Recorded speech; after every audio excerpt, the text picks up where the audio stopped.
Hi everyone, my name is Sunny Nicholson, and today we're here to talk about this week's video topic, which we're taking a look at arguments within commercials that are presently being broadcasted.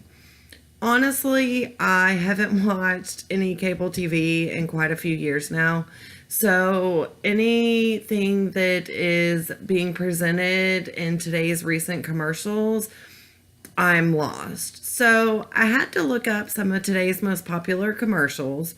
And when doing this, I tried to view as many different varieties as I could. I viewed in anywhere from like cars to vacations, clothing, food or drinks, even some medicine commercials and commercials that consisted of like crisis donation supports.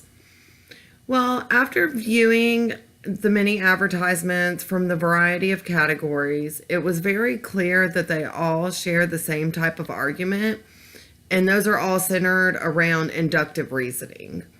Because 99% of them always led from evidence to the general conclusion or the principle, not vice versa.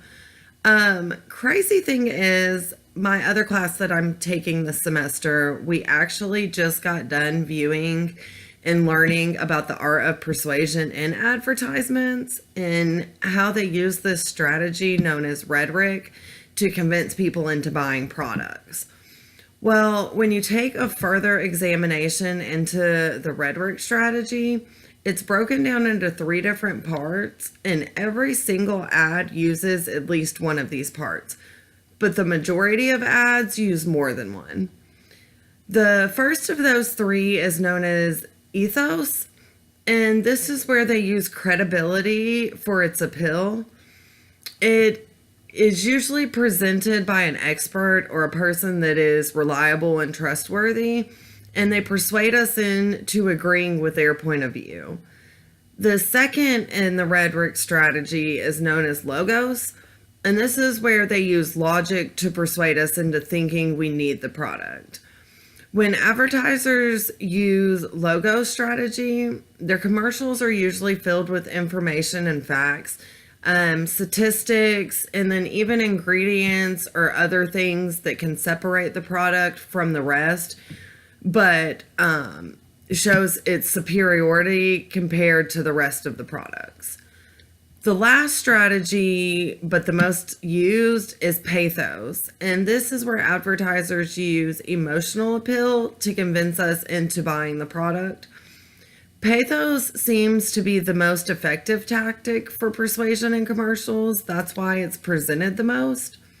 I think the best example to represent the pathos strategy is I know we've all seen the commercial. It's the commercial for the Humane Society, and it plays Sarah McLachlan's In the Arms of an Angel. Yeah, we've all seen it. I've seen it over and over, and no matter how many times I watch it, it still makes my heart sad. My eyes still tear up, and it always leaves me wanting to do anything and everything I can to help the poor animals. I would say that their mission for emotional persuasion is definitely achieved in this one. You also have other commercials that show entertainment purposes, and these ones always show how people with their families and friends, and they're out celebrating and they're having fun and everybody's smiling. I always think about like places like Dave and Buster's or Six Flags, but it always initiates how happy these people could be, or we could be, if we went there. If we went there with our family and friends, this could be you. And by the time the commercial's done, you ultimately want to jump in the car with your friends and family and start heading that way for a good time. The commercials that I've been seeing the most recently over the last few years, you keep seeing more and more of them, are the commercials that have side effects for medications. You know the ones I'm talking about. They always start out, if you or anyone you know has taken this certain type of medicine, And now you're experiencing these certain type of medical problems. And when they list the medical problems, they go on and on and on with all these other issues that could have came from this medication. These ads always put you in instant fear. It just, not only for yourself, but for your friends or family or anyone that you know that has ever possibly taken this medication. And it's a definite emotional pull, but there's so many different emotions, and so there's so many different ways that they can use emotional appeal that I think you see this one more than any of them. I think commercials use both logic and emotional appeal that brings persuasion. Logically, advertisers using emotional appeal, I think, is genius. Bottom line, though, I believe all in all, it's just persuasion no matter what, no matter how you look at it.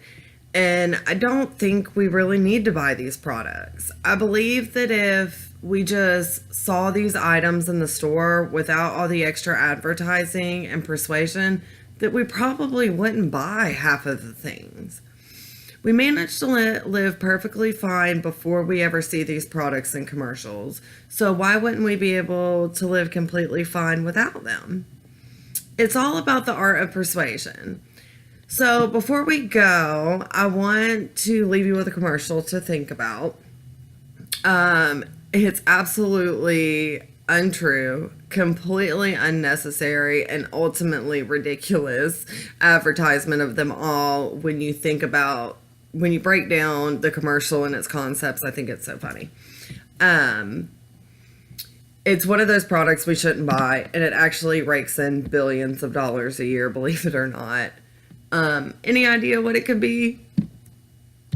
Well, it's Red Bull. It gives you wings. This one always makes me laugh because no matter how it's broken down, it's so untrue, and I never realized it until I had to explain to my 6-year-old daughter how Red Bull does not give you wings. But just a little thought for the day. Thank y'all so much for listening, and I hope everyone has a really blessed day.